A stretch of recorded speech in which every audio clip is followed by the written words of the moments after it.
सिक्कीम राज्याच्या 50व्या वर्धापन दिन सोहळ्यात पंतप्रधान दूरदृश्य प्रणालीच्या माध्यमातून झाले सहभागी।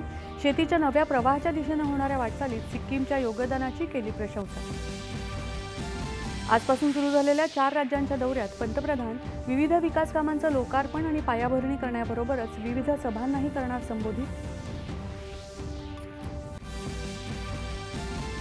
पंतप्रधान नरेंद्र मोदी यांनी काल झालेल्या प्रगती बैठकीत 62,000 कोटी रुपयांपेक्षा अधिक खर्चाच्या मोठ्या पायाभूत सुविधा प्रकल्पांचा घेतला आढावा।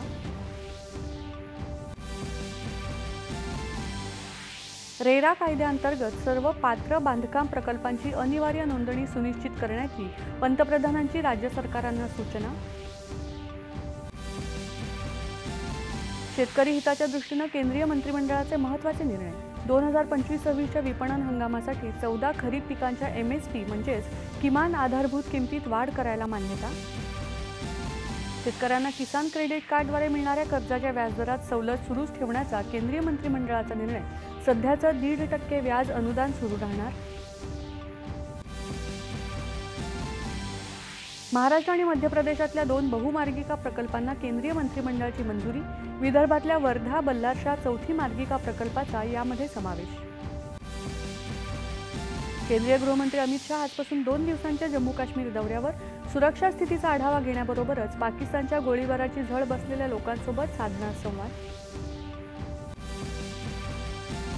दहशतवाद विरोधातल्या लढाईसाठी पनामाचा भारताला पाठिंबा। इटली, सौदी अरेबिया, सिएरा लिओनमध्ये भारताच्या राजनैतिक बैठका जारी। पाकिस्तान व्याप्त काश्मीर एक दिवस भारताचाच भाग बनेल आणि या भागातले लोक हे भारताचेच आहेत। संरक्षण मंत्री राजनाथ सिंह देशाची सुरक्षा आणि समृद्धीसाठी मेक इन इंडिया उपक्रम महत्त्वाचा ठरल्याचं केलं प्रतिपादन। विकसित कृषी संकल्प अभियान या देशव्यापी महत्त्वाकांक्षी कृषी अभियानाचा आज केंद्रीय कृषी मंत्री शिवराज सिंह चौहान यांच्या उपस्थितीत ओदिशामध्ये प्रारंभ। राज्यातही मुख्यमंत्री देवेंद्र फडणवीस यांच्या हस्ते परभणीमध्ये विकसित कृषी संकल्प अभियानाचं झालं उद्घाटन।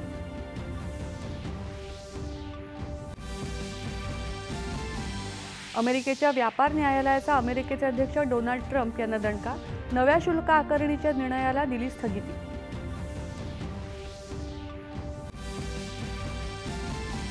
आशियाई ॲथलेटिक्स अजिंक्यपद स्पर्धेत 4x400 मिश्र रिले स्पर्धेत भारतीय चमूनं पटकावलं सुवर्णपदक। आणि नैऋत्य मोसमी पाऊस मराठवाड्यात दाखल। आपत्ती व्यवस्थापनासाठी विविध जिल्ह्यात NDRFच्या 18 तुकड्या तैनात। नमस्कार।